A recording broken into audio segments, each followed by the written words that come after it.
So, ayan, kung kahapon na angle between two lines, ngayon naman angle between two curves. So, ito yung gagamit tayo ng first derivative.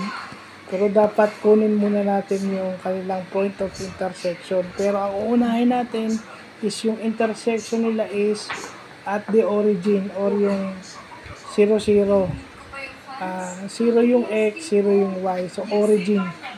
Dun sa 0, 0 muna yung example natin. No, saka na tayo kukuha ng iba kapag ang intersection ay hindi 0, 0. So, for the meantime, dun muna tayo sa 0, 0. Dalawang angle na kinuha natin kasi usually daw, yung acute angle lang ang kinukuha. Kasi finding the acute angle between two curves. Pero, dalawahin na natin kasi nilagay naman natin finding angles between two curves. So, ibig sabihin, may isang acute angle at mayroong isang obtuse angle. No, pagka less than 0, acute angle daw. Then, pagka teka lang. Mukhang mali ata tayo Ayun. Pag ang angle daw is less than 0, obtuse. Kapag more than 0, acute.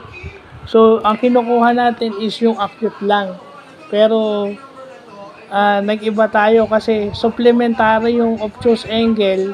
So, yung isang angle is subtract lang sa 180 degrees. So, pag nakuha natin yung acute angle, iso-subtract lang natin sa 180 para makuha natin yung obtuse angle. So, dalawa na yung kinuha natin. So, yun na yung maganda. Ano lang to? 0, 0 ang point of intersection. Siguro bukas or sa susunod na mga araw, ang intersection nito is hindi 0, 0. So, yun lang po.